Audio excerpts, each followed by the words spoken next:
अनुग्रहित दिन के लिए प्रभु को धन्यवाद देते हैं और सारी महिमा प्रभु को देते हुए आप सभी का वचन की सेवा में स्वागत करते हैं। यिर्मयाह 15वें अध्याय के 16वें वाक्य में इस प्रकार लिखा है, जब तेरे वचन मेरे पास पहुंचे तब मैंने उन्हें मानो खा लिया और तेरे वचन मेरे मन के हर्ष और आनंद का कारण हुए, क्योंकि हे सेनाओं के परमेश्वर यहोवा, मैं तेरा कहलाता हूँ। इस अनुग्रहित वचन से आज हम कठिनाइयों में वचन मनन करना के विषय में ध्यान करेंगे।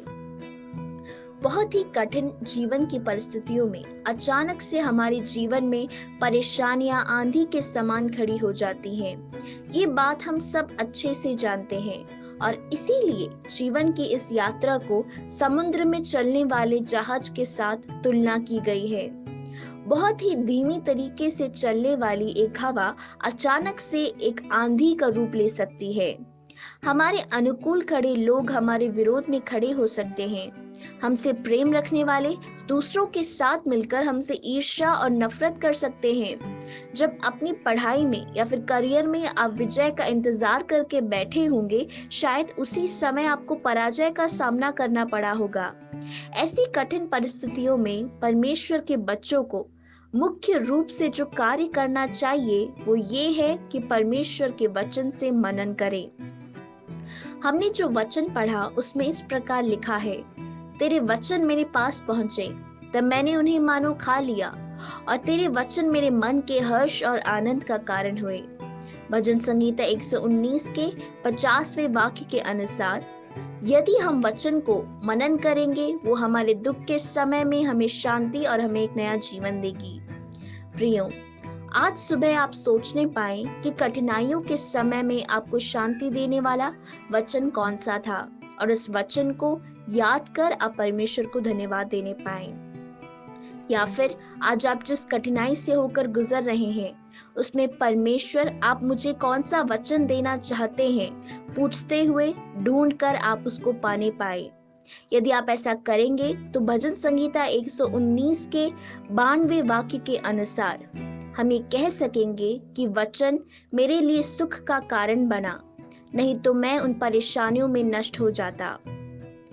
प्रियो, आपको और मुझे नष्ट करने के लिए चली आंधी आपको और मुझे नष्ट क्यों नहीं कर पाई, क्या आप जानते हैं? क्योंकि आपने और मैंने जिस वचन को उठाया है उसके कारण, और इसीलिए आंधी ने हमें नष्ट नहीं किया।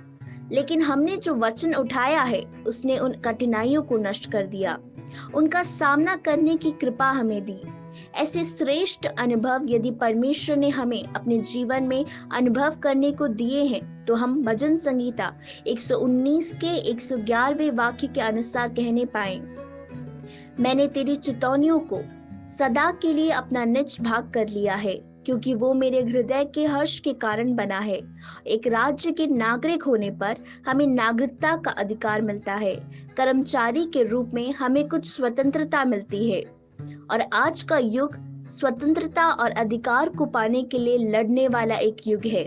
लेकिन सबसे बढ़कर परमेश्वर के बेटा या बेटी होने के कारण हम परमेश्वर के वचनों को, चितौनियों को सदा के लिए अपना निज भाग कर आगे बढ़ने पाएं, जो हमें कठिनाइयों के समय में नष्ट होने से बचाता है और हमें शांति, धैर्य, आनंद, विश्वास और दृढ़ता प्रदान करके हमें कठिन परिस्थितियों में आगे बढ़ने में सहायता करता है।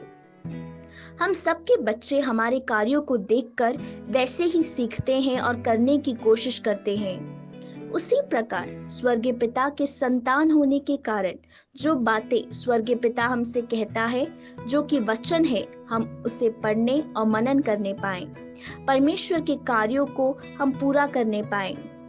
यीशु मसीह की सेवकाई के समय में वो स्पष्ट रूप से जो परमेश्वर उनसे कहना चाहते थे वही वचन लोगों को सुनाया करते थे और उसके कारण इस संसार से, शैतान से आने वाली सभी कठिनाइयों को यीशु मसीह सामर्थ के साथ हराते हुए जय पाकर आगे बढ़ने पाए। हम सबके जीवन की कठिन परिस्थितियों में जो वचन हम मनन करते हैं वो हमारे हृदय में गर्भ धारण कर हमारे मुख से सामर्थी शब्द के रूप में बाहर आते हैं। तब शैतान के कार्य निष्फल हो जाते हैं, दुष्टता का जाल टूट जाता है। कठिनाइयों में भी हारे बिना आगे बढ़ने में परमेश्वर हमारी सहायता करे। आइए हम प्रार्थना करें। हे हमारे स्वर्गीय पिता, अनुग्रहित दिन के लिए हम आपका धन्यवाद देते हैं। आपके वचन को पढ़ने के अनुभव से, आपके वचन को मनन कर अपने मन में प्रकाश लाने में और उन वचनों को हमारी कठिनाइयों को देखते हुए कहने में, विश्वास में आगे बढ़ने में परमेश्वर आप हमारी सहायता करें। इस प्रार्थना को यीशु मसीह के नाम से मांगते हैं, आमीन।